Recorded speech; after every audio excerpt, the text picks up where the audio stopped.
నమస్తే అండి. జానపద కథల్లో మరో కథను చెప్పుకుందాం.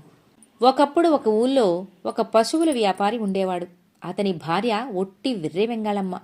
ఒకరోజు వ్యాపారి పశువులను కొనే పని మీద పక్క ఊరి సంతకు ప్రయాణమయ్యాడు. వెళుతూ తన భార్యతో, నేను 2 రోజుల వరకు తిరిగి రాను. రేపు మన దగ్గరున్న 3 ఆవులు కొనడానికి బేరగాళ్లు వస్తారు. వస్తే ఒక్కో ఆవు 100 నాణాల లెక్కన 3 ఆవులను 300 నాణాలకి అమ్ము. వాళ్ళు తక్కువకి బేరం అడిగినా ఒప్పుకోవద్దు. నేను చెప్పింది అర్థమైందా అన్నాడు భార్యతో. మీరేం కంగారు పడకండి, ప్రశాంతంగా వెళ్ళిరండి, అదంతా నేను చూసుకుంటానుగా అని భార్య భరోసా ఇచ్చింది. నువ్వు అలాగే చెప్తావు, కానీ ఏదో రకంగా పిచ్చి పనులు చేసి మోసపోతూ ఉంటావు. ఈ విషయంలో ఏమీ తప్పులు జరగకుండా జరగడానికే చెబుతున్నాను. 300 ఇస్తేనే ఆవుల్నివ్వు. ఏం, నేను చెప్పేది వింటున్నావా అన్నాడతను. విన్నా అందామె తల ఊపుతూ. వ్యాపారి ప్రయాణమై వెళ్ళిపోయాడు. తర్వాత రోజు అనుకున్నట్లుగానే బేరగాడు వచ్చాడు. ఆవులను చూసి ఆమెతో బేరం మొదలుపెట్టాడు. ఆమెతో మాట్లాడిన కాసేపటికే ఈమె ఒట్టి అమాయకురాలని గ్రహించాడు ఆ బేరగాడు. ఆవులను నేను కొనుక్కున్నాను అని వాటిని విప్పి బయటకు తోలసాగాడు. ఆమె కొట్టం గడప దగ్గర నిలబడి, ఒక్క నాణెం తక్కువైనా ఆవులను ఇవ్వను, 300 నాణాలు ఇచ్చి బయటకు తోలండి అంది అతనితో.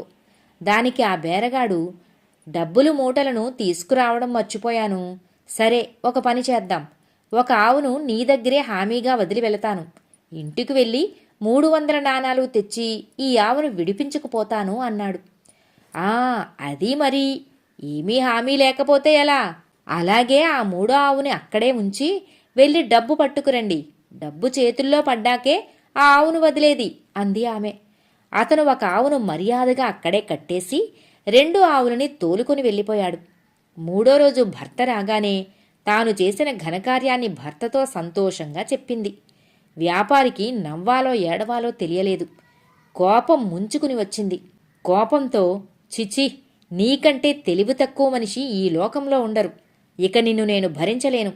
నువ్వు మీ ఇంటికి వెళ్ళిపో అన్నాడు. అలాగైతే నేను తెలివి తక్కువదాన్నని మీకెలా తెలుసు? మీరెళ్ళి దేశం మీద తిరిగి చూసిరండి. ఎవ్వరూ లేకపోతే అప్పుడు వెళతాలే పుట్టింటికి అంది ఆమె. ఆమె అమాయకపు మాటలకి వ్యాపారి కోపాన్ని తమాయించుకుని, ఆ బేరగాడి ఆచూకీ తెలుసుకుని వస్తాను అని సంతవైపు హడావిడిగా వెళ్ళిపోయాడు. సంతకు వెళ్లి ఆ మోసగాడి ఆనవాలు పట్టుకుని వాడి ఊరి వైపుకి వెళ్లసాగాడు. అప్పుడు వ్యాపారికి ఒక ఎద్దుల బండి తన వెనక నుండి రావడం కనిపించింది. ఆ బండి ఇరుసుపైన ఒక కాలు మీద నిటారుగా కదలకుండా నిలబడి ఒక స్త్రీ బండిని తోలుతోంది. బండిలో గడ్డి ఉంది. ఆమె గడ్డి మీదైనా కూర్చోవచ్చు, లేదా దిగి నడుచుకుంటూ అయినా రావచ్చు. రెండూ కాకుండా ఇరుసు మీద ఎందుకు అలా ఒక కాలు మీద నిలబడటం? ఈమెవరో అమాయకురాలులా ఉందే అనుకుని నవ్వుకున్నాడతను. వెంటనే అతనికి తన భార్య అన్న మాటలు గుర్తొచ్చాయి. ఈమెంత వెర్రి వెంగలమ్మో కనుక్కుందాము అనుకుని, ఏమమ్మా, ఎందుకలా నిలబడటం? పడితే ప్రమాదం కదూ. గడ్డి మీద కూర్చుని రావచ్చును, లేదా నడిచి రావచ్చును కదా అన్నాడు. మా అబ్బాయి అలా చెప్పలేదు, బండి మీదే రమ్మన్నాడు అని. నువ్వెవరు? నిన్ను నేను మా ఊళ్ళో ఎప్పుడూ చూడలేదే. ఏదో ఆకాశంలో నుండి ఊడిపడ్డట్లు ఇక్కడ కనబడ్డావు అంది ఆమె. అవును, నేను ఆకాశం నుండే వచ్చాను. మీ ఊరు చూసిపోదామని వచ్చా అన్నాడు వ్యాపారి ఎగతాళిగా. ఆమె, అవునా, అయితే నిన్నొకటి అడుగుతా, చెప్తావా? నా భర్త 3 ఏళ్ల క్రితం పైకి వెళ్ళాడు. నీకు అక్కడ అతనికి కనిపించే ఉంటాడు కదా, ఎట్లున్నాడు అని అడిగింది. వార్నాయనో, ఈమెవరో మా ఇంటి ఆమె కంటే వెంగలమ్మలా ఉందే. నా భార్య అన్నట్లు దేశంలో చాలామంది అమాయకులు ఉన్నారు.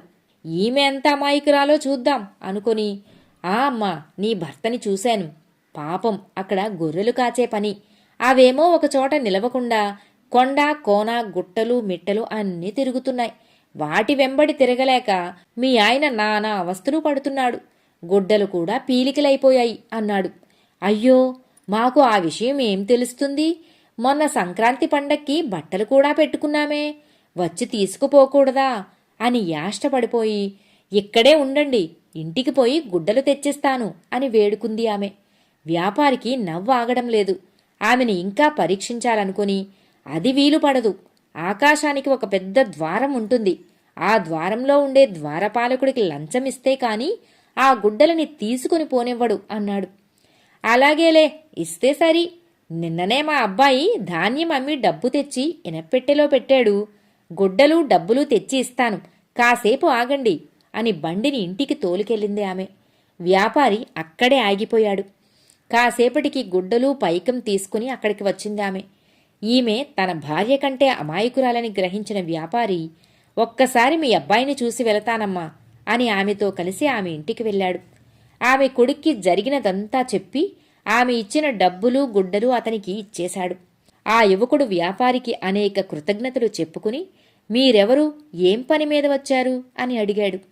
వ్యాపారి తన భార్య కూడా అమాయకురాలేనని, ఆమెను మోసం చేసి ఆ ఊరివాడొకడు ఆవులని తెచ్చాడని చెప్పాడు. అప్పుడు ఆ యువకుడు, ఆ మోసగాడు ఎవరో నాకు తెలుసు. నిన్ననే 2 ఆవులని తెచ్చాడు. అవి మీవేనేమో చూద్దాం పదండి అని అతని ఇంటికి తీసుకువెళ్ళాడు. తన ఆవులను చూసి గుర్తుపట్టాడు వ్యాపారి. వెంటనే న్యాయాధికారి దగ్గరకు వెళ్లి జరిగిన మోసాన్ని వివరించాడు. న్యాయాధికారి విచారణ జరిపి మోసగాడిని శిక్షించి ఆవులని వ్యాపారికి ఒప్పచెప్పాడు. ఇంటికొచ్చి తన ఆవులను కొట్టంలో కట్టేసుకుంటూ, నిజమే, లోకంలో నీకన్నా అమాయకులు చాలామంది ఉన్నారు. అయితే అమాయకులని మోసం చేస్తే ఎప్పటికైనా శిక్ష తప్పదు అంటూ తన భార్యతో చెప్పాడు వ్యాపారి. ఆమె అవునవును అంటూ తల ఊపింది. కథ సమాప్తం.